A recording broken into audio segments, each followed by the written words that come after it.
My background's strategy, so I'm a digital strategist, and I constantly challenge lots of the thinking that goes on in all of these sessions on the basis that, for me, it's always about stepping back, understanding who the audiences are, what the objectives are, what the actions are that you're looking for them to undertake.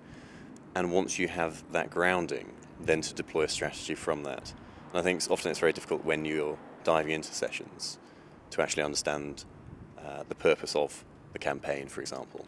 And for me, it's not always about reaching the widest audience. It's not always about using Twitter effectively or how we can maximize our social sort of relationships on Facebook, etc., or even how we can use our 10 million sort of email subscriptions on our database.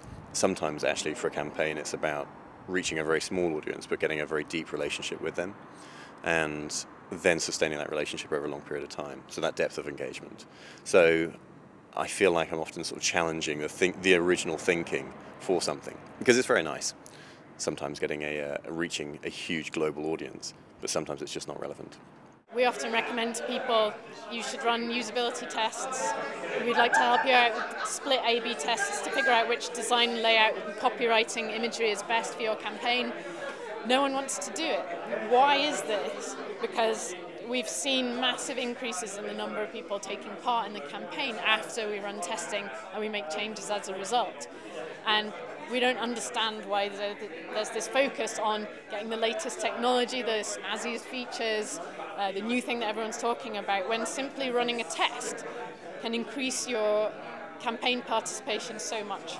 The two big topics this year, I think, are mobile innovation and open data. And on mobile innovation, I've been working with UC at Greenpeace, and he's our mobile innovation manager, so we're pretty well covered there. We've got a long way to go, but we know that we need to know about it.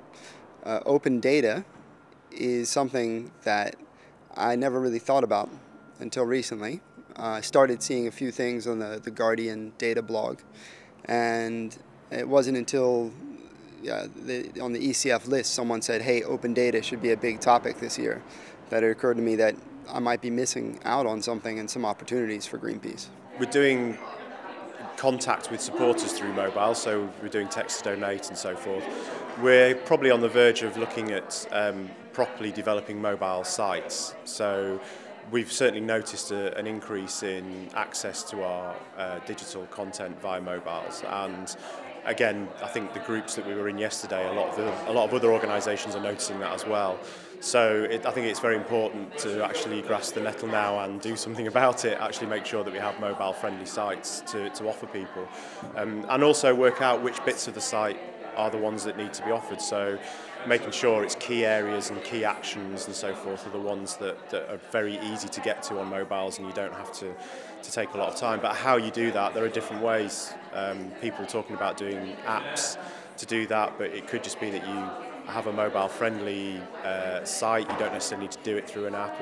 It's all very much up for grabs at the moment, I think. People doing it in different ways. One of the campaigns that we worked on, which was a fundraising campaign, the Pakistan floods, the way it was the first time we really brought in our social activities and integrated with our normal website and with all of our other activities, where we sort of opened up the channel, our YouTube channel. We allowed our sort of people in Pakistan, different areas, they were recording videos, they were sending back. So we had a whole load of video footage which was available, which we were able to push out in different channels. That was actually the first time we sort of integrated a campaign, and we found that very successful. Chris Rose's seminar about campaigning strategy. We're really good at tactics, but sometimes we don't have the time to step back and really think about strategy in a very sort of detailed way and thoughtful way, and where we're going and how we're communicating with our audiences. So that was really good to have sort of a brush up on campaign strategy and sort of raise the bar for all of us there.